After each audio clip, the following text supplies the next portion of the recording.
You guys loved our XPS comparison to the MacBook Air, but many of you said I should be comparing it to the MacBook Pros instead because of the price tag and because of the powerful processor and the RTX 4070 graphics. So here we go. Let's see how this beast of an XPS compares to the M2 Pro MacBook Pro. Now I'm gonna focus less on the exterior, but I wanna show off the size. You guys see that the 16-inch has a much larger display than the 15-inch, which is why we compared it to that 15-inch MacBook Air. As far as the thickness though, this is actually very similar to the 16-inch, but the footprint is much smaller. Now, of course, we also have the 14-inch MacBook Pro, which is smaller than this 15-inch Dell. So that is where the Dell kind of fits right in the middle. But unlike that M2 MacBook Air, it has fans built into it to cool it down. Its price tag is much closer, very similar to these MacBook Pros. So that is what we're gonna be taking a look at. Now, as far as ports, these are also much more similar because they both have SD card slots and a USB Type-C on the right side. And on the left, we have Thunderbolt ports, but the MacBook has that MagSafe charging, so you effectively get an extra port along with that HDMI. So the MacBooks do take the win there. Now, as far as the keyboards, they are very similar, but like I said with the M2 MacBook Air, I prefer how the XPS feels.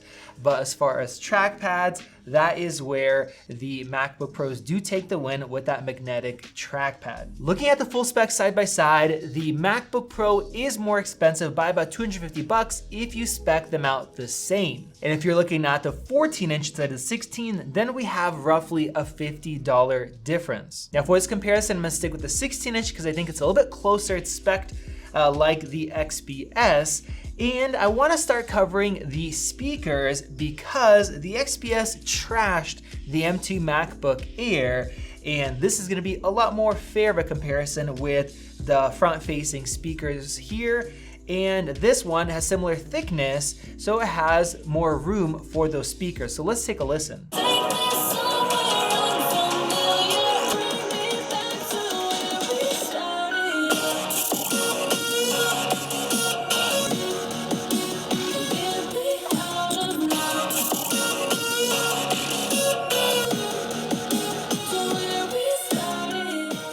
You guys let me know what you think down in the comments section below. In this case, I hear a lot more bass coming from the 16-inch MacBook Pro. I mean, these things have amazing speakers, and the 15-inch surprisingly is louder than the 16-inch MacBook Pro. The bass is not as good, so overall I give it a win to the MacBook, but I'm still shocked by how big of an upgrade Dell made compared to their previous generations, and comparing to that MacBook Air, like I mentioned, it smoked it. Now, as far as webcams, the MacBooks now have 1080p webcams, while the Dell still has a 720p webcam. Let me know which one looks better and which one sounds better down in the comments. Now, as far as the displays, both are rated at 500 nits in normal use here, and it looks like the Dell is actually slightly brighter, but the resolution is actually almost identical between the two. Now, comparing the HDR footage, both of them look fantastic. I would say that the blacks are deeper,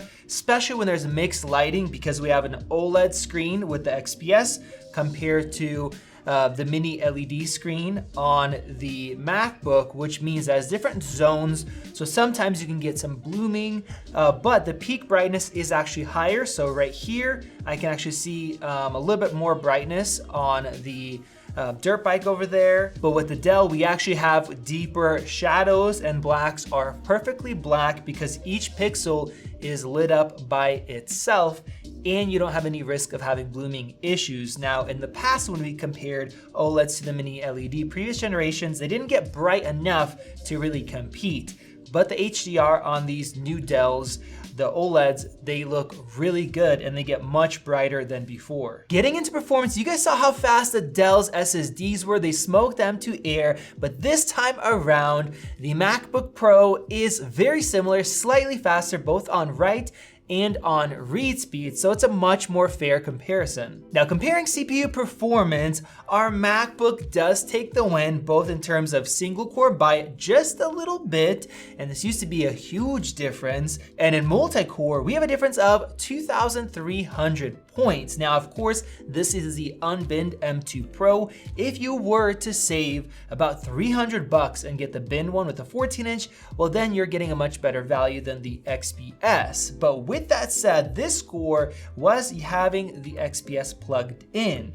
We also tested it unplugged, and then it drops down to 10,114, and that is with the ultra performance and full performance mode enabled on battery power. So the XPS does lose some performance when you unplug it. Now, as far as graphics performance, we have the RTX 4070 in the Dell XPS, and looking at our compute test here, we have 91,200 compared to 82,900. So it beats out the unbinned M2 Pro. But of course, this is having it plugged in, and I ran it once more unplugged, and even though it dropped by barely any, which is surprising. It used to drop by half or more. So this thing's very well optimized, and it's still outperforming the unbinned M2 Pro, but we'll see how this affects it in some real world applications. Next, I have 3D Mark's Wildlife Extreme for our gaming benchmark. And looking at the results, the XPS wins again with 92 FPS compared to 77.9. So it is more powerful even if we were to unplug it. The graphics are really great in this laptop. And now let's take a look at Blender, where we're gonna render this complex scene. And take a look at these results. We have 29 seconds compared to 2 minutes and 41 seconds. And that is because of the ray tracing cores that are built into that graphics card. It makes 3D rendering lightning fast compared to even an unbinned M2 Pro MacBook Pro. And now I have Adobe's Lightroom Classic opened up right here with 50 edited high resolution images, and going through these pictures, the Mac is definitely loading them up a little bit faster each time. And now let's go ahead and export all 50 of these. And here are the results. The MacBook took 57 seconds compared to 1 minute and 32 seconds. And like I mentioned, that is where not only is the CPU and the GPU working, but also that unified memory that makes it faster. And in other tasks, when you're using your sliders, doing things that use the neural engine, the Mac is also faster. And now we're gonna take a look at DaVinci Resolve with our standard 4K footage that has both multiple LUTs and film grain applied. Now, both these could play this back perfectly without any issues.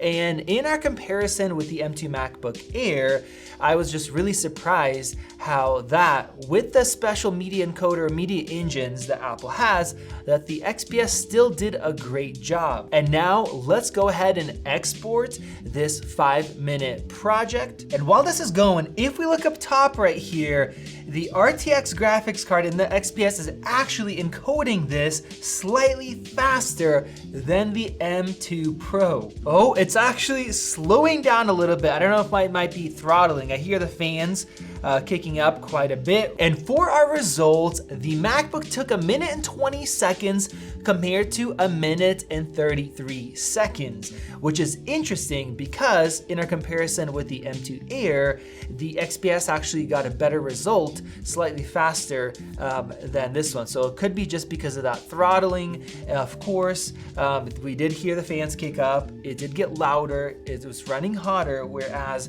the 16-inch stays quiet and it stays cooler.